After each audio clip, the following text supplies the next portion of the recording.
Mon frère, ma sœur, peuple bien-aimé de Dieu, respirez profondément.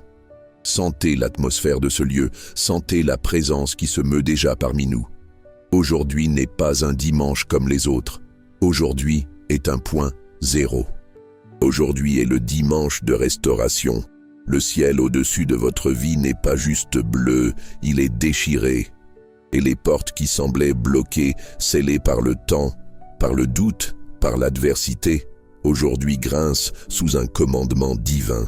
Ephata. Aujourd'hui est jour de cieux ouverts et portes déverrouillées. Une onction puissante descend sur ce lieu. Une onction de percée. Une onction qui défait les nœuds, qui brise les chaînes, qui aligne votre destinée avec le dessein éternel de Dieu. Peut-être êtes-vous arrivé ici traînant des chaînes invisibles. Peut-être le poids du monde a-t-il courbé vos épaules. Peut-être le silence de Dieu a-t-il semblé assourdissant ces derniers temps. Mais je déclare prophétiquement, le temps du silence est terminé. Le temps du mutisme spirituel, émotionnel et financier prend fin maintenant. Une voix retentit depuis le trône de la grâce, une voix qui a résonné pour la première fois de manière audible là-bas dans la Décapole, quand Jésus a rencontré un homme sourd et muet. Cette même voix résonne aujourd'hui directement dans votre esprit. Ephata, ouvre-toi. Préparez-vous à voir l'impossible devenir votre réalité. Laissez votre Ephata et votre intention d'aujourd'hui dans les commentaires et dites d'où vous regardez cette transmission de puissance. Plongeons ensemble dans les eaux profondes de cette parole. Ephata, un mot si court, si simple dans sa forme, mais chargé d'un pouvoir explosif, d'un pouvoir créateur, d'un pouvoir restaurateur qui émane directement du cœur de Dieu. Nous trouvons ce moment singulier dans l'évangile de Marc, chapitre 7, versets 31 à 37. Jésus revient de la région de Tyr, passe par Sidon et arrive à la mer de Galilée, traversant la région de la Décapole. Et là, dans ce territoire païen, un lieu de mélange, peut-être un lieu où l'espérance s'était déjà évanouie pour beaucoup, on lui amène un homme. Pensez à cet homme un instant. L'Écriture dit qu'il était sourd et avait des difficultés à parler. Probablement un bègue, quelqu'un avec un grave empêchement de communication.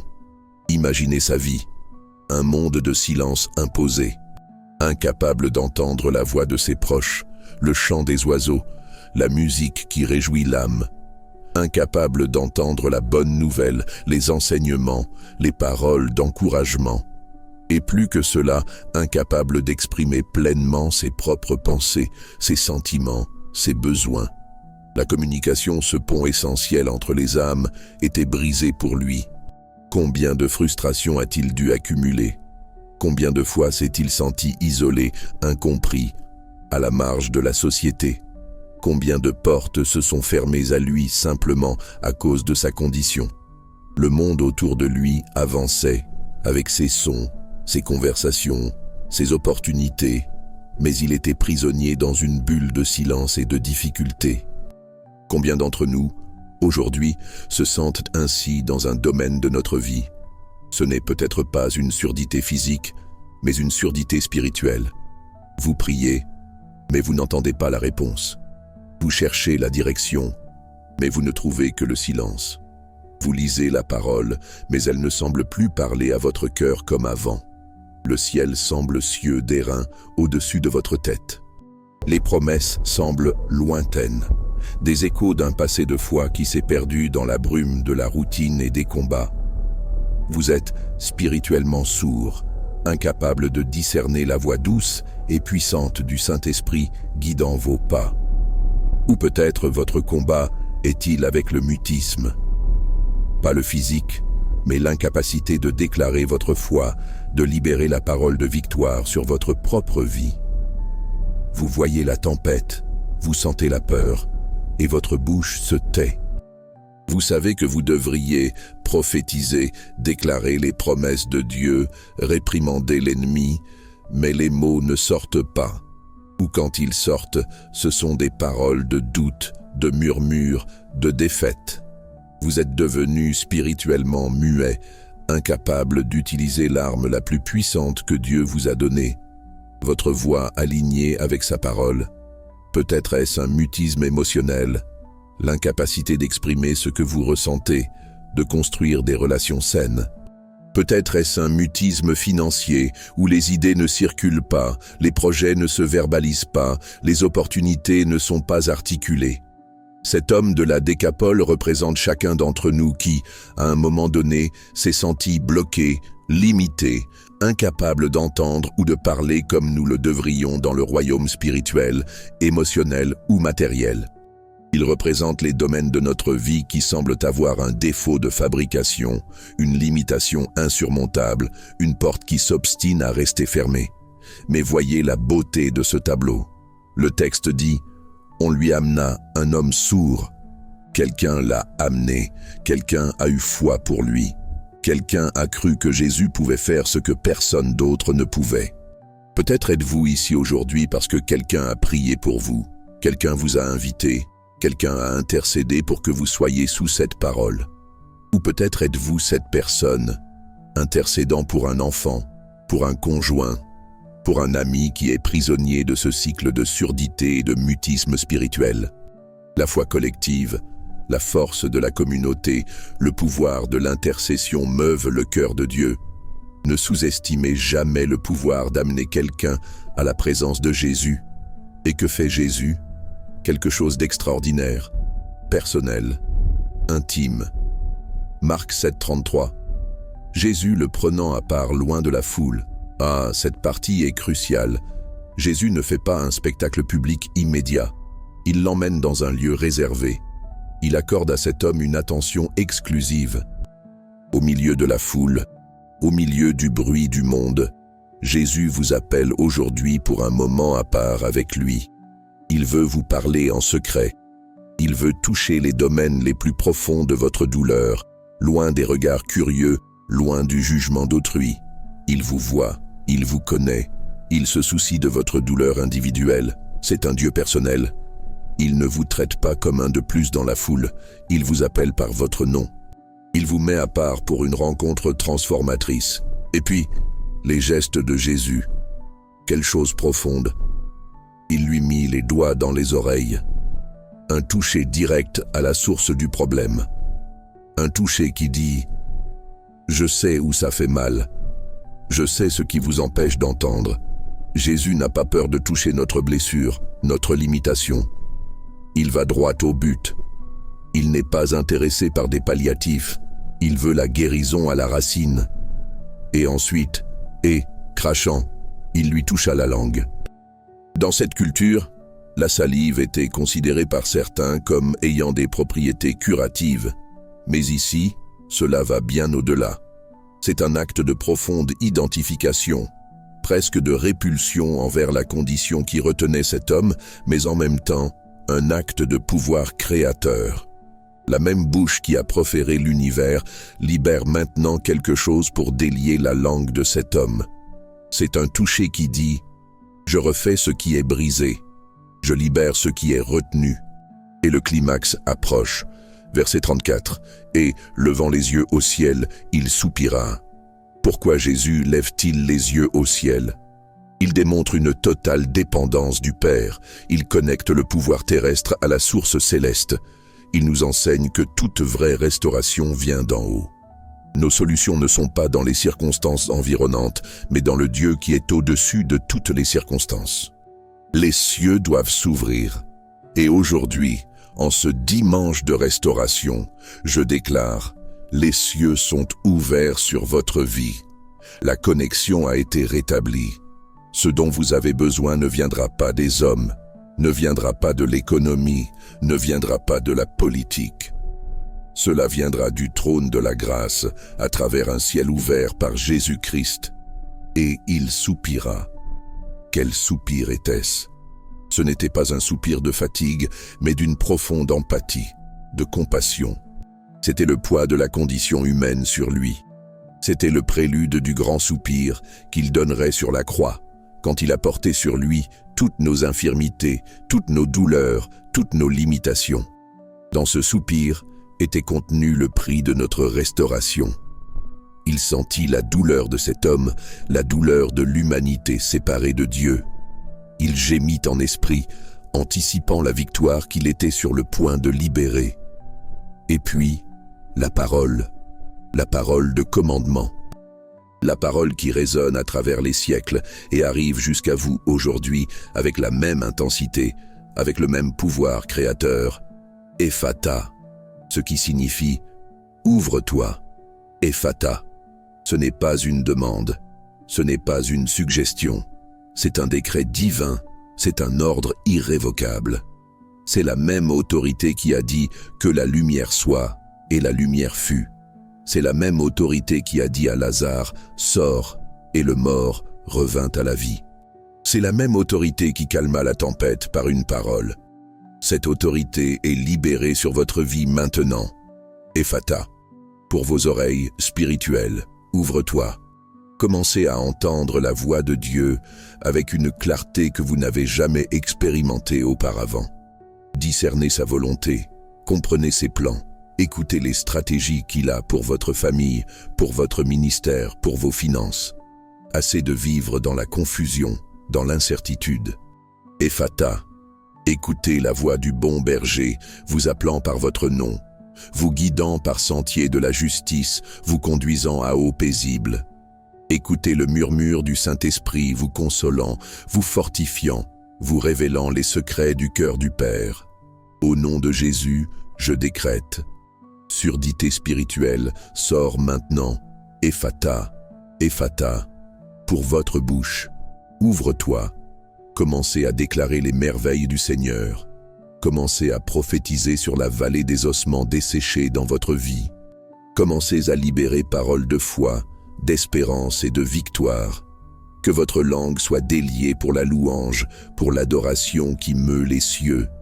Que votre bouche soit un instrument de bénédiction, d'édification, de proclamation de l'Évangile. Assez de murmures, assez de paroles négatives, assez d'incrédulité. Ephata, que votre bouche déclare avec audace « Je puis tout par Christ qui me fortifie ». Philippiens 4, 13. Que votre voix s'élève en prière d'intercession qui déplace des montagnes. Je décrète, mutisme spirituel, mutisme de la foi, soit brisé maintenant. Ephata, Psaume 51, 15, dit « Seigneur, ouvre mes lèvres et ma bouche publiera ta louange ». Recevez cette parole. Ephata, Ephata, pour les portes qui étaient fermées dans votre vie, ouvre-toi. Cette porte d'emploi qui semblait impossible. Cette porte de réconciliation familiale qui était verrouillée par l'orgueil et le ressentiment. Cette porte de provision financière que l'ennemi a essayé de sceller par les dettes et la pénurie. Cette porte d'opportunité ministérielle qui semblait inaccessible. Cette porte de santé, guérison, restauration physique et émotionnelle. Au nom de Jésus, par le pouvoir contenu dans la parole Ephata, je déclare, je briserai les portes de bronze et je romprai les verrous de fer.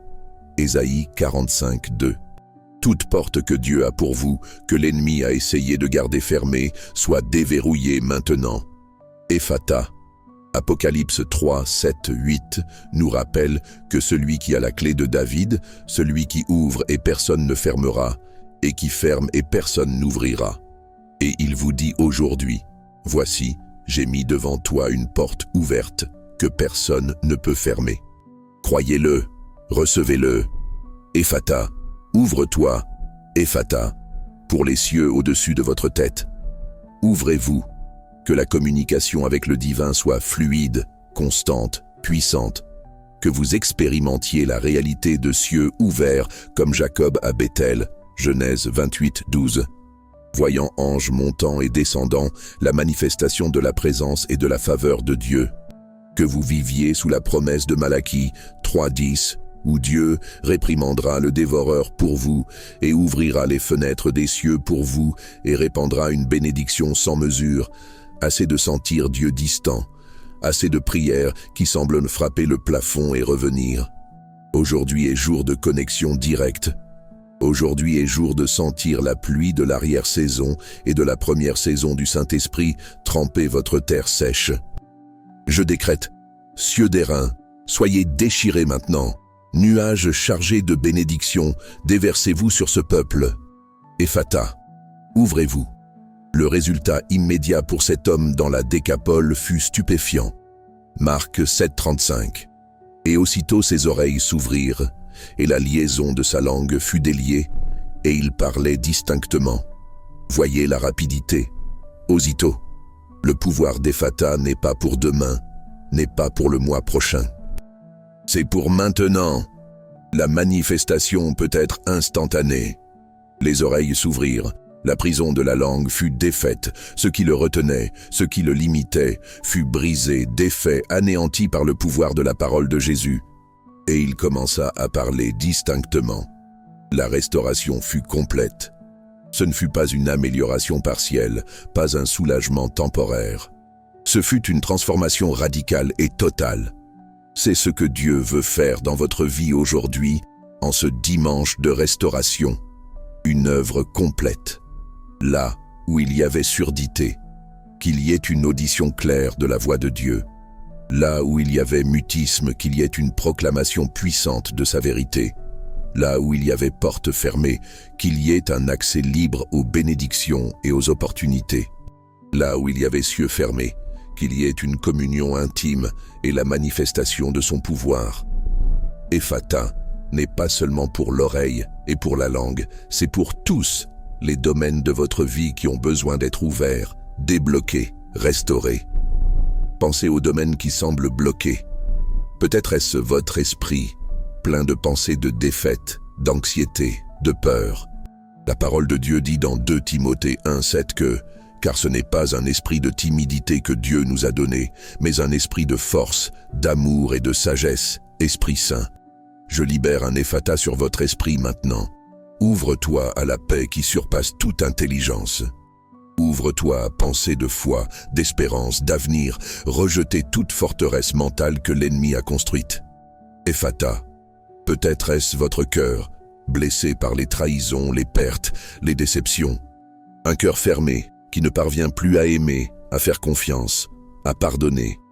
Jésus est celui qui guérit ceux qui ont le cœur brisé et pansent leurs blessures. Psaume 147,3. Je libère un Ephata sur votre cœur maintenant. Ouvre-toi au baume de Galade. Ouvre-toi à l'amour restaurateur de Dieu.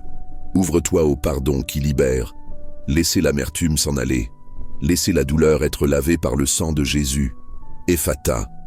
Ouvre-toi à la joie du salut. Peut-être sont-ce vos finances. Une situation qui ressemble à un labyrinthe sans issue. Des dettes qui s'accumulent, une pénurie qui persiste, des portes de prospérité qui semblent scellées. Dieu a promis dans Philippiens 4,19 « Pourvoira à tous vos besoins selon sa richesse, avec gloire, en Jésus-Christ. Il est le propriétaire de l'argent et de l'or. » Agé 2:8.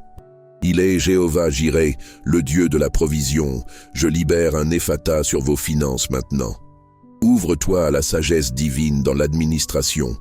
Ouvre-toi à nouvelles sources de revenus. Ouvre-toi à la restitution des années qu'ont dévoré la sauterelle, la locuste, le djellec et le asile. Joël 2:25. Que les fenêtres des cieux s'ouvrent et déversent sur vous des bénédictions financières qui vous fassent déborder pour bénir les autres. Ephata, ouvre-toi. Peut-être est-ce votre famille.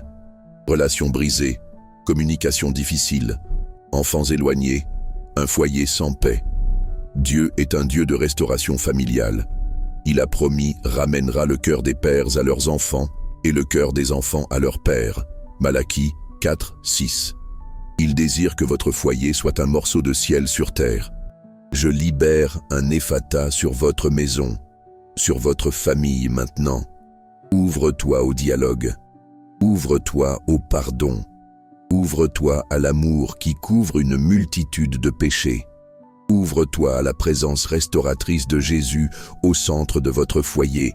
Que les murs de séparation tombent par terre. Ephata, ouvre-toi. Cet Ephata divin n'est pas juste un événement isolé, c'est une invitation à vivre dans un nouvel état d'être, l'état d'ouverture constante à Dieu. Ouverture pour entendre sa voix, ouverture pour parler ses paroles, ouverture pour recevoir ses bénédictions, ouverture pour marcher sur les chemins qu'il a préparés. C'est vivre sous des cieux ouverts et devant des portes déverrouillées. Mais comment maintenir cette ouverture? Comment vivre la vie Ephata? Premièrement par la FO1. Cet homme fut guéri parce que des personnes eurent foi pour l'amener à Jésus, et certainement parce qu'il répondit à la présence de Jésus. Hébreux 11:6 dit que sans la foi, il est impossible de lui être agréable. Vous devez croire que l'Ephata libéré aujourd'hui sur votre vie est réel, est puissant et déjà à l'œuvre.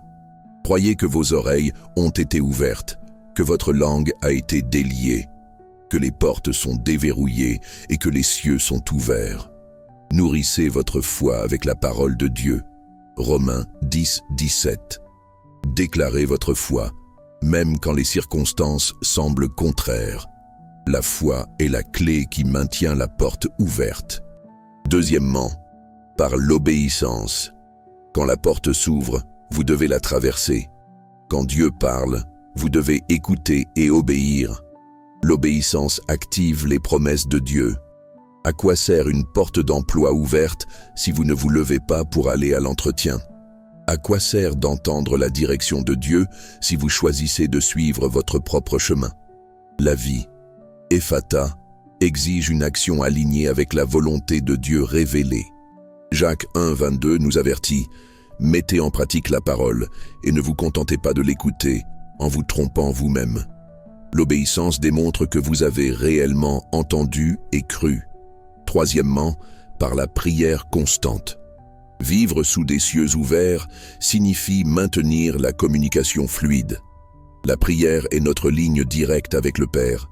Pas seulement demander, mais adorer, remercier, intercéder, converser avec Dieu. 1 Thessaloniciens 5:17 dit « Priez sans cesse ». La prière maintient l'atmosphère spirituelle chargée de la présence de Dieu, maintient nos oreilles spirituelles attentives et notre bouche prête à déclarer sa volonté.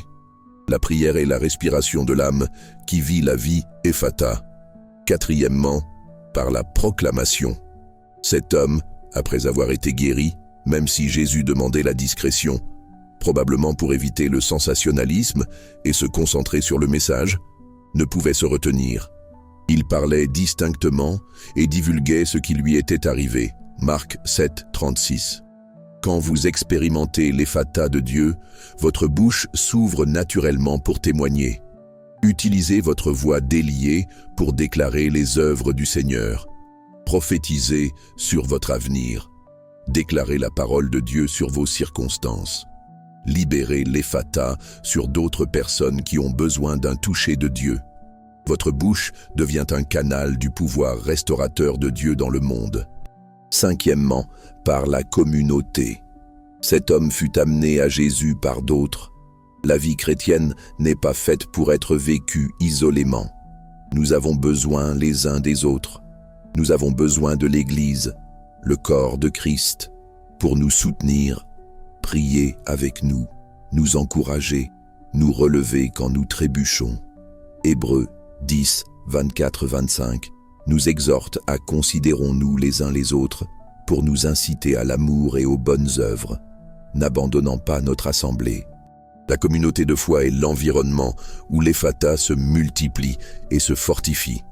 Ensemble comme nous sommes plus forts. Sixièmement, par la gratitude.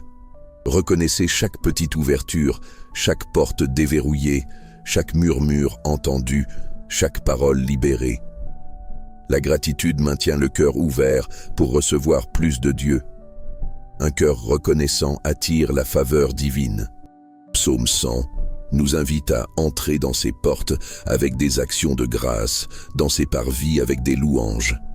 La gratitude scelle l'œuvre de restauration et nous positionne pour de nouvelles merveilles. Aujourd'hui, en ce dimanche de restauration, l'Esprit de Dieu se meut de manière puissante. Il cherche cœur disposé à recevoir son Ephata. Il cherche ceux qui sont fatigués du silence, du mutisme, des portes fermées, des cieux d'airain. Peut-être pensez-vous, mais j'ai déjà attendu si longtemps, j'ai déjà tout essayé. Est-ce que c'est pour moi? Oui, c'est pour vous. Cet homme de la Décapole avait probablement déjà perdu l'espérance. Mais la rencontre avec Jésus a tout changé.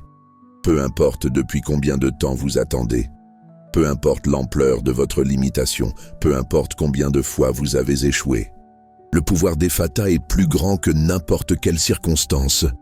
Il est plus grand que votre passé. Il est plus grand que votre douleur.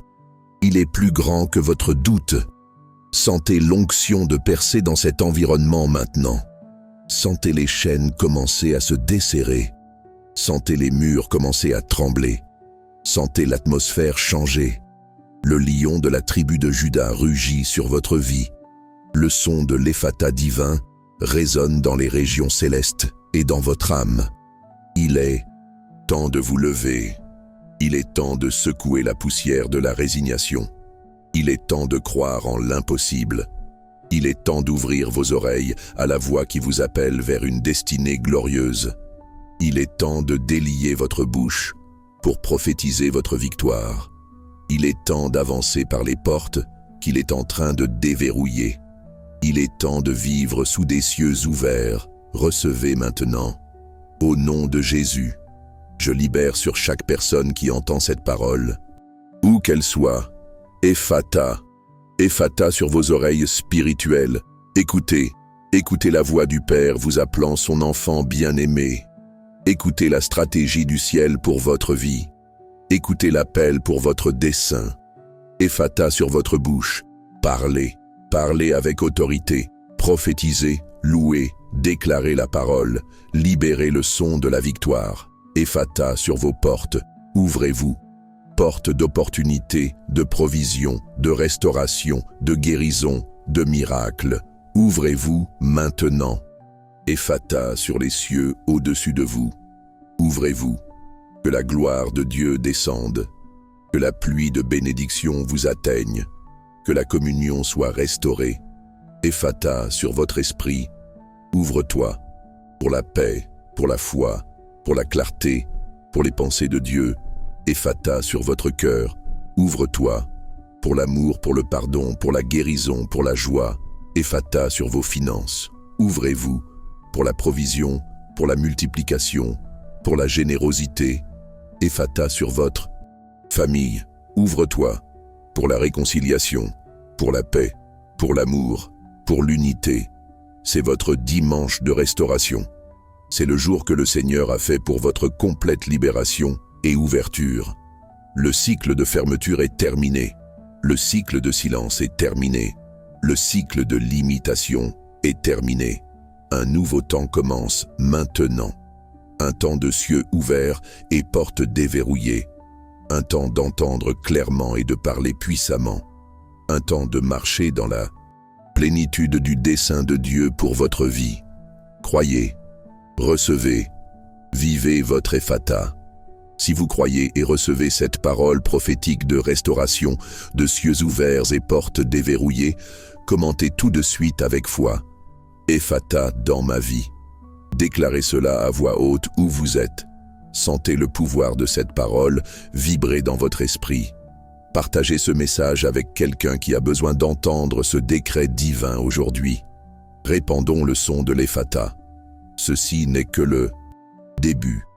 Le Dieu qui a ouvert les oreilles et délié la langue de cet homme dans la Décapole fait une œuvre nouvelle et complète en vous aujourd'hui. Partez d'ici différent. Partez d'ici en écoutant le ciel. Partez d'ici en parlant avec autorité. Partez d'ici prêt à traverser les portes qu'il a déverrouillées. Partez d'ici en vivant sous des cieux ouverts. Votre restauration a commencé. Votre Ephata est arrivé. Au nom du Père, du Fils et du Saint-Esprit. Amen.